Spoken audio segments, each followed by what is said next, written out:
Welcome, ladies and gentlemen. Thank you so much for your great support always. I'm so grateful for your continued support to this channel. Thank you so much, ladies and gentlemen.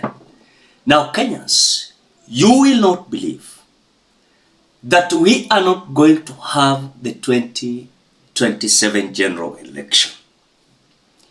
According to Moses Kuria's argument, is he bringing some sense or it is just a propaganda?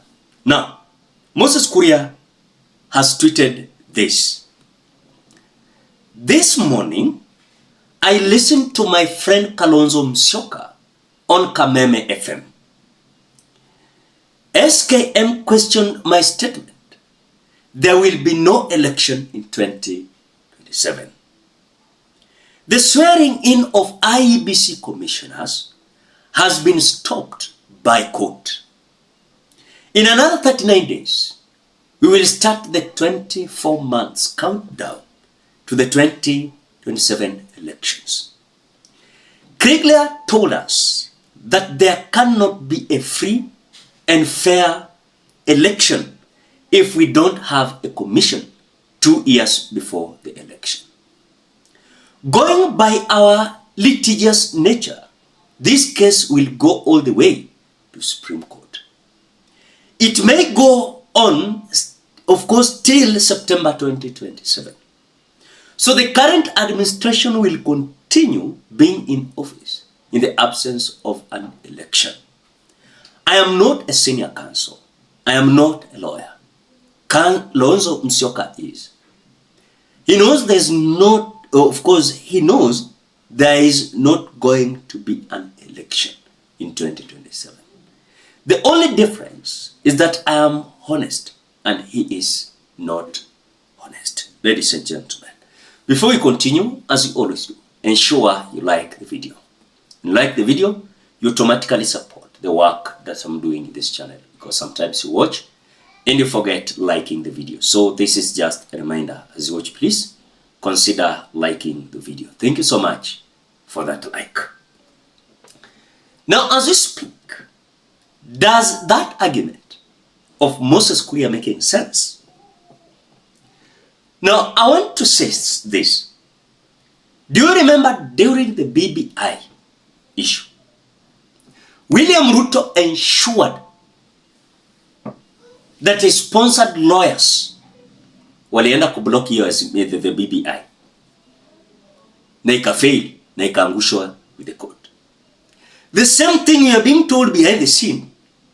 William Ruto hataki kuenda election. Hataki kuenda election.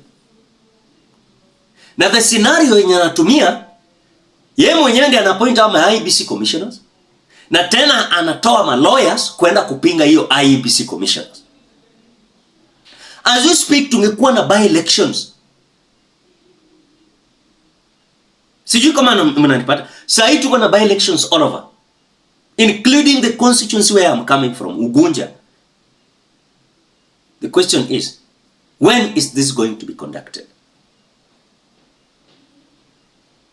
When? Yet the IEBC issue is bringing us a lot of problem. Does it mean the 2027 general election is not going to be there? Because we cannot have an election without IEBC commissioners. It will be a lie. Because even those individuals wameshakuwa appointed, approved, wanangoja tu kuwa sworn in the office because all processes imeshapita, but still wamekuwa blocked. According to Moses Kuria, he's saying in 39 days, we will be starting 24 months countdown to 2027 general election. And this, according to the Kriegler report, we were told that there cannot be a free and fair election if we don't have a commission 2 years before the election.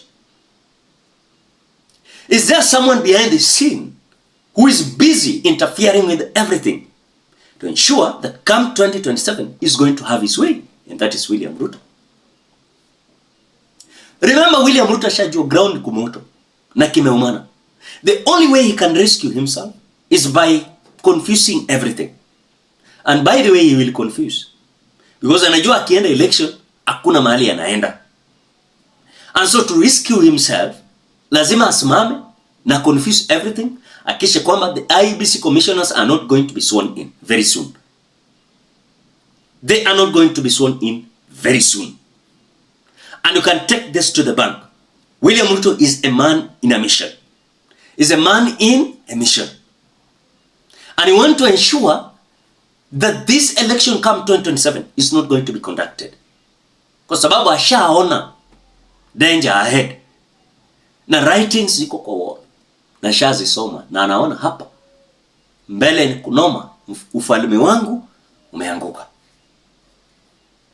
But is William Ruto asking himself, is he going to survive by this kind of anger that people are having, feeling betrayed, yet they will be sitting, relaxing, sitting pretty, seeing William Ruto continuing beyond 2027 without election?